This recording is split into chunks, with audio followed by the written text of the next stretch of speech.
আসসালামু আলাইকুম। বাংলা সংবাদে সবাইকে স্বাগত জানাচ্ছি। আমি চিন্তিয়া হক। শুরুতেই সংবাদ শিরোনাম। পরিবর্তনের পথে বাংলাদেশ, নেতৃত্বে ডক্টর ইউনূস দ্য ইকোনমিস্ট। এদিকে আওয়ামী লীগ নেতাদের টার্গেট এখন স্পর্শকাতর আন্দোলনকে পুঁজি করা। জানাবো আব্দুল হামিদের দেশ ত্যাগ ও সাম্য হত্যার ঘটনা তদন্ত করে কোনো লাভ নেই বলছেন ফারুক। এবং সর্বশেষ জানাবো বিচার সংস্কার ও নির্বাচন একসঙ্গে চলতে হবে বলছে জোনায়েদ সাকি। শুনছিলেন সংবাদ শিরোনাম, এবারে বিস্তারিত। পরিবর্তনের পথে বাংলাদেশ, নেতৃত্বে ডক্টর ইউনূস দ্য ইকোনমিস্ট। গত 16 বছর ধরে বাংলাদেশ যেন এক ধরনের রাজনৈতিক ভূমিকম্পের মধ্য দিয়ে গেছে, এমন মন্তব্য করেছেন নোবেলজয়ী অর্থনীতিবিদ ও মাইক্রো ক্রেডিটের পথিকৃৎ মোহাম্মদ ইউনূস। তার মতে শেখ হাসিনা ও আওয়ামী লীগ সরকারের দীর্ঘ শাসনকাল ছিল এক ধরনের স্বৈরশাসন। 2024 সালের আগস্টে বড় ধরনের গণ আন্দোলনের মাধ্যমে তাদের ক্ষমতা থেকে সরানো হয়। এখন দেশের অন্তর্বর্তীকালীন সরকার প্রধান হিসেবে ইউনূস বলছে, আমরা যা নষ্ট হয়েছে তা আবার গড়ে তুলছি, সঠিক পথে এগোচ্ছি, জনগণ আমাদের পাশে আছে। শেখ হাসিনার পতনের পর তার সরকারের নানা দুর্নীতি চিত্র সামনে এসেছে। একটি প্রতিবেদনে বলা হয়েছে, প্রতি বছর প্রায় $16 বিলিয়ন দেশ থেকে পাচার হয়েছে। তার বিরুদ্ধে খুন, অপহরণ ও গণহত্যার মতো মামলাও হচ্ছে। সব রাজনৈতিক দল এখন এমন এক ব্যবস্থা চায় যেখানে আমার কেউ যেন এত ক্ষমতা কুক্ষিগত করতে না পারে। শেখ হাসিনা দেশ ছাড়ার পর সেপ্টেম্বর থেকে ইউনূস বিভিন্ন খাতে সংস্কারের জন্য একাধিক কমিশন গঠন করেন, যেমন নির্বাচন ব্যবস্থা, বিচার ব্যবস্থা ও সংবিধান সংস্কার কমিশন। এইসব কমিশনে দেশের শিক্ষক, গবেষক ও বিশেষজ্ঞরা কাজ করছেন। সব সুপারিশ নিয়ে কাজ করছে একটি বড় কমিশন, জাতীয় ঐক্যমত্য কমিশন। তারা এখনো পর্যন্ত 166টি প্রস্তাব নিয়েছে এবং দেশের 35টি রাজনৈতিক দল এতে মতামত দিয়েছে। এই কমিশন জুলাই সনদ নামে একটি নীতিমালা তৈরি করছে, যাতে নির্বাচনের পথ তৈরি হবে এবং নতুন বাংলাদেশ গড়া সম্ভব হবে। তবে সবাই একমত নয়। কেউ বলছে তৈরি পোশাক খাতের জন্য আলাদা কমিশন দরকার ছিল, কেউ আবার বলছে শিক্ষা খাত উপেক্ষিত। সবচেয়ে বিতর্ক হয়েছে নারীদের অধিকার নিয়ে কাজ করা কমিশন নিয়ে। তারা নারীদের জন্য উত্তরাধিকার আইনে পরিবর্তনের প্রস্তাব দিয়েছে, যা নিয়ে অনেকে রাস্তায় নেমে এসেছেন। তবু অনেকে আশাবাদী। ঐক্যমত্য কমিশনের সহসভাপতি আলী রিয়াজ জানান, কিছু ভালো পরিবর্তন এরই মধ্যে রয়েছে, যেমন বিচারপতি নিয়োগের স্বাধীনতা এসেছে। তিনি আশা করছেন আগস্টের মধ্যেই চূড়ান্ত নীতিমালা তৈরি হয়ে যাবে। সব ঠিকঠাক চললে ডিসেম্বরে নির্বাচন হতে পারে। ইউনূস আশ্বাস দিয়েছেন, 2026 সালে জুনের মধ্যে অবশ্যই নির্বাচন হবে, তবে তিনি নিজে তাতে অংশ নেবেন না। দ্রব্যমূল্য ও ব্যাংক খাত কিছুটা নিয়ন্ত্রণে এলেও অর্থনৈতিক গতি এখনো কম, রাজনীতি এখনো অস্থির। এক জরিপ বলছে 60% মানুষ মনে করে আইন শৃঙ্খলায় তেমন উন্নতি হয়নি। রাস্তায় বিক্ষোভ নিয়মিতই হচ্ছে। বিক্ষোভকারীদের প্রধান চাবি আওয়ামী লীগের বিচার। 12ই মে নির্বাচন কমিশন দলটি নিবন্ধন বাতিল করেছে, ফলে তারা এখন কোনো নির্বাচনে অংশ নিতে পারবে না। যদিও দলটি নিয়ে জনমনে ক্ষোভ রয়েছে, তারপরও তাদের কিছু সমর্থন এখনো আছে। দলের শীর্ষ নেতা মোহাম্মদ আরাফাত বলেছেন, আমরা জনগণের ভোটে নির্বাচিত হয়েছিলাম, জঙ্গিরা আমাদের সরিয়ে দিয়েছে, আমরা আমাদের জায়গা ফিরে পাওয়ার জন্য লড়াই চালিয়ে যাব।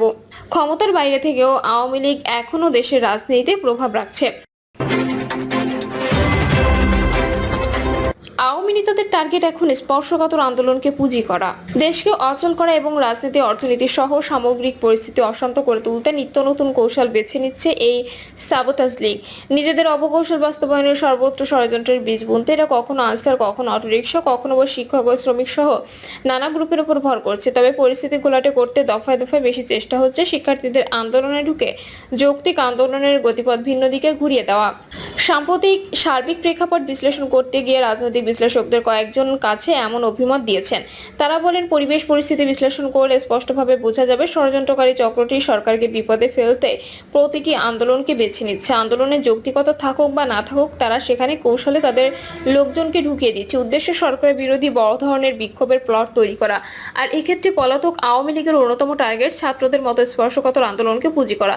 অন্তর্বর্তী সরকারের গত 8 মাসের অসংখ্য আন্দোলনের গতিপথ পর্যালোচনায় এমন দৃশ্যপট বারবার ধরা পড়ছে। এর জন্য তারা মনে করছেন, যেখানে আন্দোলন সেখানেই ফ্যাসিবাদের গোপন ছায়া। এজন্য সরকার সহ দেশপ্রেমিক সবাইকে সজাগ ও সচেতন থাকতে হবে। বিশ্লেষকরা জানান, অন্তর্বর্তী সরকারের ভুলভ্রান্তি থাকতে পারে, কিন্তু মনে রাখতে হবে এ সরকার ব্যর্থ হওয়া মানে গণ অভ্যুত্থানে ব্যর্থ হওয়া। এই কারণে আন্দোলনের নামে মহল বিশেষে যেন লাশ ফেলার রাজনীতি সহ নাশকতামূলক কিছু ঘটাতে না পারে, সে ব্যাপারে সরকারকে সময়মতো প্রয়োজনীয় ব্যবস্থা গ্রহণ করতে হবে। পাশাপাশি কাঙ্ক্ষিত গণতন্ত্রের স্বার্থে প্রয়োজনীয় সংস্কার শেষে দেশকে নির্বাচনের পথে এগিয়ে নিতে সব পক্ষকে সচেষ্ট থাকতে হবে। এ প্রসঙ্গে গণতন্ত্র মঞ্চের অন্যতম শীর্ষ নেতা ও বিপ্লবী ওয়ার্কার্স পার্টির সাধারণ সম্পাদক সাইফুল হক বলেন, আওয়ামী লীগ ও তাদের সব সংগঠনের কার্যক্রম ইতিমধ্যে নিষিদ্ধ ঘোষণা করা হয়েছে। তারা এখন নিজেদের পরিচয় লুকিয়ে নানাভাবে অন্তর্ঘাতমূলক কর্মকাণ্ড চালাবে। দেশকে অচল করা এবং দেশের রাজনীতি, অর্থনীতি সহ সামগ্রিক পরিস্থিতি অশান্ত করে তুলতে নিত্য নতুন কৌশল নেবে, এটাই স্বাভাবিক। রাজনৈতিক বিশ্লেষকদের মতে কয়েকদিন ধরে ঢাকায় রাজপথ ফের অশান্ত এবং উত্তপ্ত হয়ে ওঠে। এর পেছনে মূলত পতিত আওয়ামী লীগের প্রত্যক্ষ পরোক্ষ মদদের খবর মিলছে। পর্দার আড়াল থেকে অস্ত্র লোকবল সরবরাহ সহ নানাভাবে রসদ যোগাচ্ছে এই দলটি। বিশেষ করে দলীয় কর্মকাণ্ড নিষিদ্ধ হওয়ার পর আওয়ামী লীগের নেতাকর্মীরা নানা কায়দায় উস্কে দিচ্ছে আন্দোলনের মাঠ। এদের মূল লক্ষ্য নোবেলজয়ী ডক্টর মোহাম্মদ ইউনূসের নেতৃত্বাধীন বর্তমান অন্তর্বর্তীকালীন সরকারকে বেকায়দায় ফেলা, বিব্রত করা, ব্যর্থ প্রমাণিত করা এবং স্যাবোটাজ করে জনগণকে সরকারের বিরুদ্ধে খেপিয়ে তোলা। এছাড়া মব জাস্টিসের নামে ষড়যন্ত্র হচ্ছে। দাবি আদায়ের নামে সরকারের উপর একের পর এক খরচের বোঝা চাপিয়ে দিতেও মহল বিশেষ পর্দার আড়াল থেকে কলকাঠি নাড়ছে। সূত্র জানায়, আবাসন ব্যবস্থা নিশ্চিত সহ 3 দফা দাবিতে জগন্নাথ বিশ্ববিদ্যালয়ের ছাত্র শিক্ষকদের কঠোর আন্দোলন থেকে অব্যাহত আছে। এর মধ্যে প্রথম দিন ছাত্রদের যৌক্তিক আন্দোলনে পুলিশ বেধড়ক লাঠিচার্জ করে পরিস্থিতিকে আরো উত্তপ্ত করে তুলেছে। যদিও সরকারের পক্ষ থেকে অভিযোগ করে বলা হয়েছে, আন্দোলনকারীরা সরকারের সঙ্গে আলোচনায় না বসে হঠাৎ এভাবে প্রধান উপদেষ্টার বাসভবন যমুনা ঘেরাও কর্মসূচি নিয়ে মাঠে নেমেছে। তবে রাতে তথ্য সম্প্রচার উপদেষ্টা মাহফুজ আলমের উপর পানির বোতল নিক্ষেপের ঘটনা ভিন্ন কিছুর বার্তা দিচ্ছে। এই হামলার জন্য অনেকে একটি দলের ছাত্র সংগঠনের দিকে আঙুল তুলছে। তবে কেউ কেউ মনে করেন, যেহেতু অন্তর্বর্তী সরকার বেকায়দায় পড়লে সবচেয়ে বেশি খুশি হওয়ার কথা আওয়ামী লীগের, সেহেতু যে কোনো আন্দোলনে নেতৃত্ব দেওয়া ব্যক্তিদের এই বিষয়টিকে মাথায় নিয়ে কর্মসূচি দিতে হবে, নানাভাবে ফিল্টারিং করে আন্দোলন কর্মসূচি চালাতে হবে। এছাড়া পুলিশের বিষয়েও সরকারের বিশেষ সতর্কতা অবলম্বন করতে হবে। এ ধরনের পরিস্থিতি নিয়ন্ত্রণে পুলিশ সদস্যদের মাঠে নামানোর আগে তাদের প্রত্যেকের বিষয়ে ভালো করে খোঁজ খবর নিতে হবে। কেননা আওয়ামী লীগের 15.5 বছরে নিয়োগ পাওয়া বেশিরভাগ পুলিশ সদস্য তাদের দলের অনুসারী।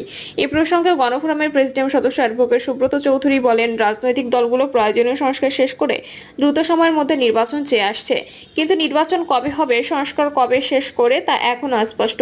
এর সুযোগ নিচ্ছে পরাজিত ফ্যাসিবাদী আওয়ামী লীগ। এছাড়া যারা এক সময় ঐক্যবদ্ধভাবে শেখ হাসিনার বিদায় ঘণ্টা বাজিয়েছে, তারাও এখন নানা ভাগে বিভক্ত।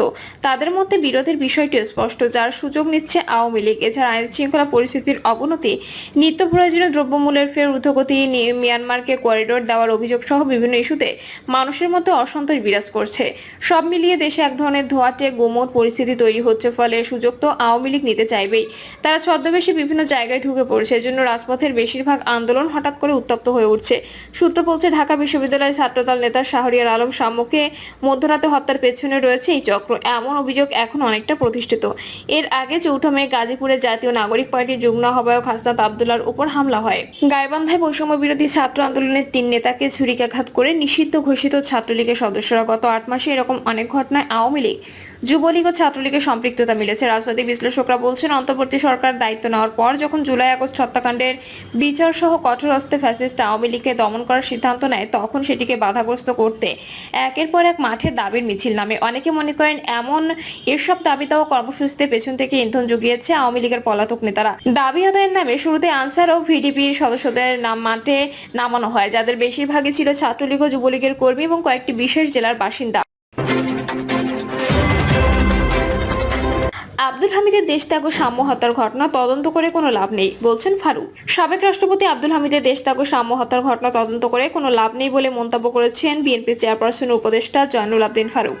তিনি বলেন, কাউকে আর ফেরানো যাবে না। দেশে শান্তি ও শৃঙ্খলা ফিরিয়ে আনতে এখন জরুরি অবাধ ও সুষ্ঠু নির্বাচন।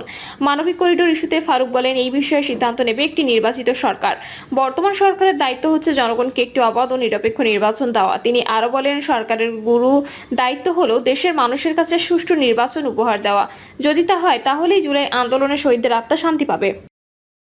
প্রিয় দর্শক, এই ছিল এখনকার সর্বশেষ সংবাদ। আপডেট সব সংবাদ পেতে চ্যানেলটি সাবস্ক্রাইব করে বেল আইকনটি ক্লিক করে রাখুন।